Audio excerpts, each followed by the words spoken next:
and welcome to the Pick and Roll podcast. Today I've got a good one for you guys. So basically it's going to be like a normal week, again, where we have those full game breakdowns. It's going to be a lot of fun. So basically this week we have Duke versus Wake Forest. So that's Jared McCain, 6'3" shooting guard from Duke, is the player that we scouted from Duke. And Wake Forest has 6'5" Hunter Silas. Scouted him as well. The second game was Tyon Grant Foster from Grand Canyon University, 6'7". You can call him a shoot guarding or small forward. It's the second game that we scouted of him. The third game was Boston College versus the University of Virginia. So we have Ryan Dunn, 6'8" small forward from University of Virginia. Reese Beekman, 6'3" point guard from University of Virginia. Quentin Post, 7-footer from Boston College. And then the next game is Creighton versus UConn. We got Baylor Shireman from Creighton, 6'7". And from UConn, we're scouting Alex Caraban and Tristan Newton. Caraban 6'8", Tristan Newton 6'5". And then the fifth game was supposed to be something different, but I switched it up based on some really interesting stuff that I saw doing some stuff for next week, which is Ulm, the German league basketball team that has two players on it. Patakum Daidlit, 6'8" small forward, and Juan Nunez, 6'3" point guard, are both players that are really interesting from the team that we'll break down as well. All right, so we're going to go ahead and go to the Duke side of that matchup first, which is Jared McCain, 6'3" shooting guard from Duke. He's averaging 14.3 points per game, 5 rebounds, 1.9 assists, 46% field goal percentage, 41% three-point percentage, 1.9 assists, 0.1 block, and 1.1 steals. So, Jared McCain, 6'3", probably call him a 4, at the very least, below average athlete. He's slow and quick. A straight line, maybe below average, but his quickness is like really, really slow. He's got a good body frame, good strength on the frame, but defensively, he's going to definitely be a big-time question mark. His ability to defend on ball, things of that nature, he's probably going to be, at best, a poor defender in the NBA. He moves off ball well. He's a good standstill three-point shooter. He can try to drive to the rim, but it looks really, really tough for him to do that. There's no shot creation in his game. He's an average shooting guard passer. And the real issue is, because he's not a great athlete defensively. And the real issue is basically the only guy that's a shooting guard he played all year is going to be Hunter Silas, who's the guy we watched in this game. And Hunter Silas made him look, one, really slow whenever let's say Jared McCain catches the ball at the three-point line. He's open. Hunter Silas closes out, and he closes out hard, closes out too far. And, Jared McCain tries to dribble drive to the rim. And by like 2 to 3 steps, Hunter Silas has turned what would normally be a layup at the rim into basically a stuff dribble driving to the rim, and then he's, trying to do something with the ball in his hands, but he just can't do anything. In Hunter Silas is at best an above average NBA athlete. So it's not like Hunter Silas is a stud, athletically speaking. He's smooth, but, Jared McCain getting completely outclassed athletically and, lengthwise makes me wonder if he's even going to be able to put pressure at the rim at all. He obviously can drive to the rim at the college level, but I don't think he'll be able to drive to the rim at the NBA level consistently. So, the issue is 6'3" shooting guards have to answer a lot of questions because NBA GMs hate them because they're small and, nobody really wants a 6'3" shooting guard. So you have to be extra elite to be a 6'3" shooting guard in the NBA, right? And on top of Jared McCain being a 6'3" shooting guard, and the reason why it's a 6'3" shooting guard is because defensively, with the switches and, how easy it is to attack somebody. Usually the smallest player is going to be 6'2", 6'3" point guard. You have 6'2", 6'3" next to 6'3" at the shooting guard position. It's just very easy to attack the opposing team's guards in the switching defenses that the NBA runs. So, that's part of the issue and the reason why most GMs just don't like 6'3" two guards. So 6'3" two guards have to be able to do a lot to get on the floor. right? But Jared McCain's offensive skill is move off ball and stand still 3-point shooting. You know, there's about 100 guys in college that can do that. In the NBA, 6'3", 6'4", can move off ball and can do that kind of stuff. 30, like it's such an easy skill. Like if you let's talk about the EuroLeague. There's probably 40 guys, 40 to 50 that are 6'4", 6'3", and have this skill set. It's extremely common. So what makes Jared McCain different? You know what I mean? I don't see anything. The defense is poor, at best below average. His rim attacking is bad. You know, his shot creation extremely poor. Basically nothing there. You know, it's not like, oh my goodness, he's such a good passer. He's going to be able to tear teams up as like a point guard in the future, be a combo guard. Yeah, no. Watch him play against Houston, and he's getting trapped, and he turns over the ball like 5 times. Right, that's not the passing level of point guard. Right, and you watch him in this game just now in Wake Forest. He just doesn't have anywhere near that kind of passing. So what else can he do? I don't see anything. At best, I see a 12th or 11th guy on an NBA team, but I wouldn't draft him. Me personally, I have him graded as a 60 through 65 draft pick player. I personally don't see it. I don't see the skill. I don't see what's so interesting. I understand that he's a big popular name because of TikTok and being famous and, you know, all those things of that nature. But just because somebody's famous and popular doesn't mean they're a good basketball player, right? There's a difference between the two. And I don't think Jared McCain's an NBA guy. I just don't see it right now. So that's where I have him, 60 through 65. I understand that he'll probably get drafted higher than that, so a lot of people have him in the lottery. I personally don't see it at all. All right, the next side to break down of that, next section to break down from that game is the Hunter Silas side. So he's a 6'5" shooting guard from Wake Forest. He's averaging 18 points per game, 4.1 rebounds, 2.5 assists, 48% field goal percentage, 40% three-point percentage, 1.1 block, 1.1 steals, and 0.06 blocks. So he's a thinner body frame, but he's a really smooth athlete, moves really well, defends really well, has a good defensive slide, doesn't have tight hips at all, so it really helps him defend well. Probably above average to average NBA defender. You know, he has a nice shifty game that flashes some interesting shot creation within the natural flow of the offense.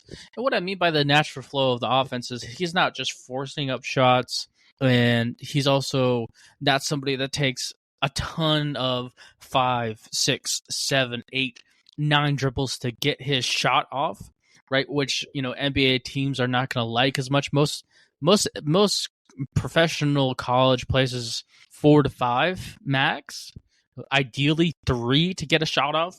And he has a shot creation like that, game like that, where it's like 3 dribbles at max, you know, but he has some, you know, not step backs, but maybe like a pull up mid range shot, some shot creation at the 3-point line, some floaters, some interesting stuff there.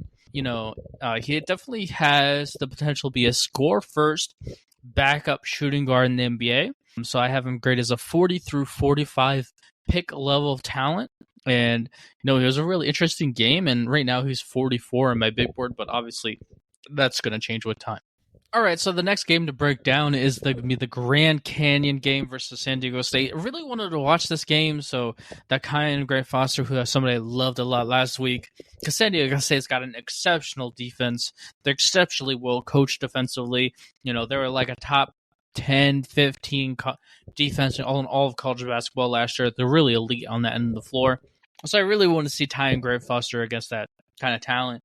Just intro of his stats again. He's 6'7", averaging 20 points per game, 1.1 rebounds, 1.6 assists, 44% field goal percentage, 33% three-point percentage, and 1.5 blocks, 1.57 steals. So, you know, Tyon Grant Foster is definitely somebody that's still very elite attacking the rim. I definitely saw that again in that game. He's very shifty. His length is really great. He definitely shows a lot of ability with a really quick first step. Nobody can really stay in front of him, and when he changes gears and becomes more shifty with his speeds, it becomes extremely tough to stay in front of. And he really does mix that shiftiness, changing the speeds, attacking the rim so well with the perimeter shot creation that he has. It's a really great combination that pairs really well. San Diego State made him pass a lot this game, so I definitely got to see him be in a lot of situations where he made good decisions passing the ball, putting his teammates in good spots to get shots off. Still call him an average passer for the two-guard position, but it was nice to see. And a new thing that I also saw was the mid-range pull-up game. He looked really good in the mid-range, having pull-up shots and things of that nature. Is really, really interesting because he's 6'7", if he can hit really tough pull-up shots, then nobody can really block it, especially the two-guard position, even in the NBA. It's really interesting skill there that I definitely still really like. I still have him graded as a 10 through 12 pick level talent, but because he's 24, he's not going to be drafted that high. So right now he's 19 on my big board, but he has a talent of a lottery guy. All right, so the next part of that the podcast to break down is Boston College versus Virginia. So on the Virginia side of things, we have Ryan Dunn. So Ryan Dunn, 6'8", small forward from Virginia, averaging 8.1 points per game, 2.3 blocks, 0.8 assists, 6.9 rebounds, 20% three percentage, 54% field goal percentage. So, Ryan Dunn is still got a great body frame, really athletic, an all NBA level defender. He's the real deal defensively. He doesn't have much shot creation. Every once in a while, he'll show flashes of attack in the rim, but it's really rare and it's few and far between. It's not very normal for him. On top of that, though, the issue is the three-point percentage because he'd be ideally a 3-and-D guy, but the 20% three percentage is just so far away. And on top of that, he has a 53% free throw percentage. So it's not like oh my goodness, he shoots free throws so well. It just hasn't translated to the three-point line yet. It's looking like, will he ever be able to shoot threes at the level to allow his defensive gifts to be there on the court? And that's why I've always had him as a 56 through 60 draft pick grade, because I view him as a project and a high risk, high reward, boom or bust type of guy. That's the bust is very, very realistic. All right, let's go ahead and break down the next guy from that game, which is going to be Reese Beekman. Reese Beekman is a 6'3" point guard from Virginia.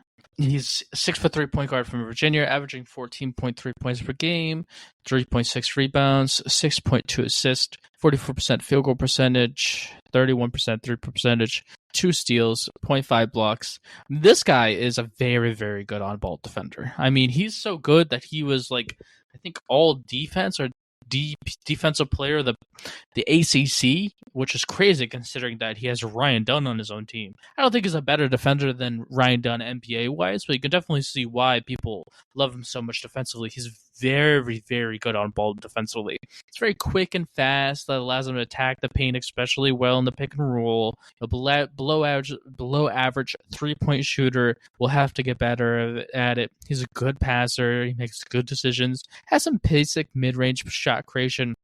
Nothing too crazy. But, in the NBA with all the spacing, his quickness and speed gifts are really going to allow him to put pressure at the rim, which is really ideal. A lot of teams really like their backup point guards to be guys that can at least put pressure at the rim and be quick and fast. I see a lot of Gabe Vincent there in him, but a slightly worse three-point shooting Gabe Vincent. But I could see him being a very high-tier backup point guard in the NBA. I have him as a 35 through 40 pick level talent, Reese Beekman.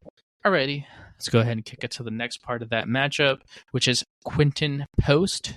Quinton Post is a 7-footer from Boston College, averaging 17 points per game, 8.1 rebounds, 2.9 assists, 51% field goal percentage, 43% three-point percentage, 1.7 blocks, 0.9 steals. He has a lack of athletic, so there's really going to be an issue with defending the NBA and being in pick and rolls and defending really athletic guys and guys with a lot of speed in the pick and roll. So I think he'll never really be able to be more than a bench center. I definitely feel like the 3-point shot, the 43% 3 percentage is really huge for him. He definitely shoots multiple of them in a game, so it's not like a gimmicky stat there. It's the real deal. He can really shoot the three. He's very elite at it. He's very good in the post, and he's above average passer for the center position. Shows some flashes of some handle for the size, which is intriguing.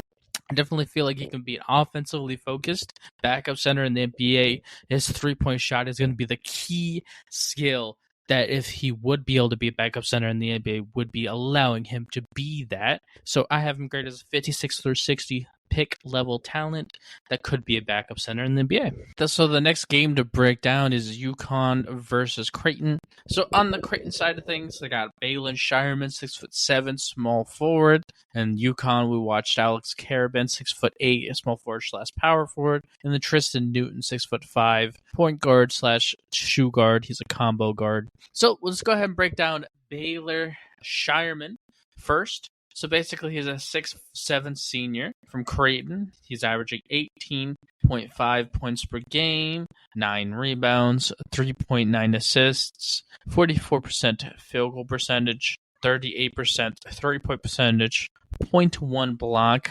0.9 steals. So, this guy is a good off-ball mover, good standstill shooter. He definitely has athletic question marks, and, he definitely is not somebody that's going to scare you attacking the rim and put a ton of pressure at the rim, things of that nature.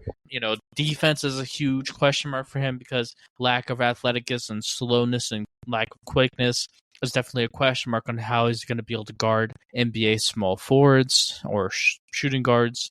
I'm just really worried about those things. So I do have him graded as a 65 through 70 pick level talent. I do could see him working out if he can defend as a bench guy, a bench shooter that can move off ball. That's 6'7". I think he actually measured in 6'8". The combine, I'm not 100% sure off the top of my head, but yeah, this guy has interesting skill, but I think defensively really and athletically really limits him, and this is the reason why I have him graded as a 65 through 70 pick level talent.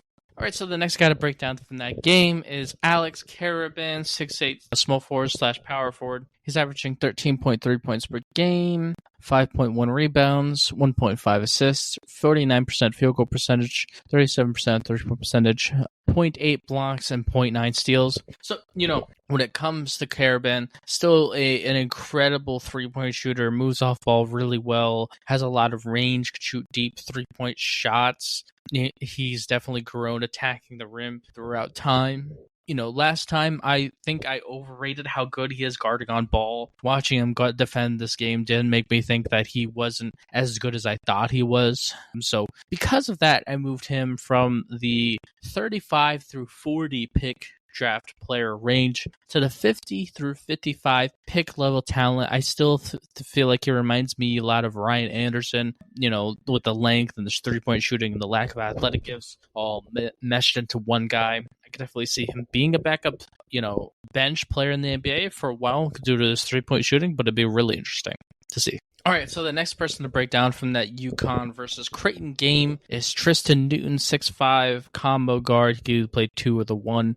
He's average last year, 15.1 points per game, 6.6 rebounds, 6.2 assists, 41% field goal percentage, 32% 3-point percentage, 0.9 blocks, and 0.3 steals. So, he definitely is still a average point guard passer, which is honestly a compliment because when he's 6'5", that he's so tall for the point guard position that his ability to play point guard passing wise is important. He's a decent rim attacker, moves well off ball. The real interesting stuff was the mid-range and paint shot creation. The pick and roll looked really nice this game. Looked like he had a lot of skill in those areas. And you could definitely see him and envision him in the NBA running the pick and roll and, giving centers issues in the mid-range and in the painted area with his length and his skilled shots that he does have. He does have nice shot creation, and it's really interesting. I definitely still consider him a slightly less athletic Spencer Dinwiddie, but he's moved up on the draft boards greatly since last time.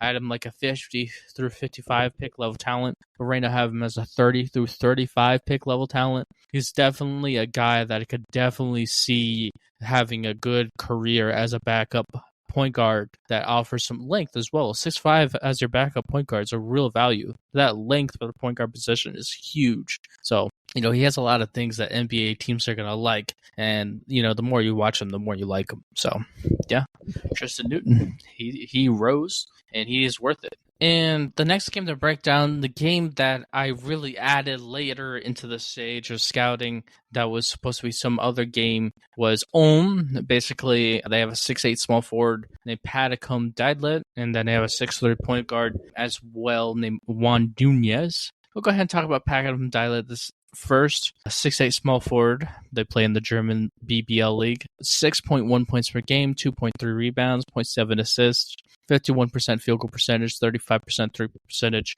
0.5 blocks, and 0.15 steals, and 0.1 blocks. This guy is still a good standstill three-point shooter. That's the stuff I broke down the first time that I watched him, and I thought he was an average athlete, average defender. I thought his game was really raw and very young, but the game that I watched, it was really interesting seeing different things from him because he attacked the rim and looked really smooth doing it. I mean, the level and the how low he got and how smooth the handle looked really, really interesting. And there was one point in time where he had like a floater near the rim as well. Really interesting stuff. And so this is definitely a growth that I didn't expect at all. Patacom Didlet is somebody, I guess, movement and athletic gifts wise reminds me of Brandon Ingram. He's a different body frame. He's not as good of a player, but he's a smoother guy that makes him look a little less fast than what he is. So I think I'd title him maybe an above average NBA athlete instead of just an average NBA athlete. But it was really interesting seeing how good his handle was, and because when you're 6'8", if you could just take somebody off the dribble, and it wasn't even like, oh my goodness, somebody's closing out to the 3-point line and it's a wide open driving lane and he drove. No, it was swinging the ball around the 3-point line. It wasn't a situation where he was wide open and somebody had to really close out, and he just took somebody off the dribble and crossed over and went to the rim. It looked really smooth.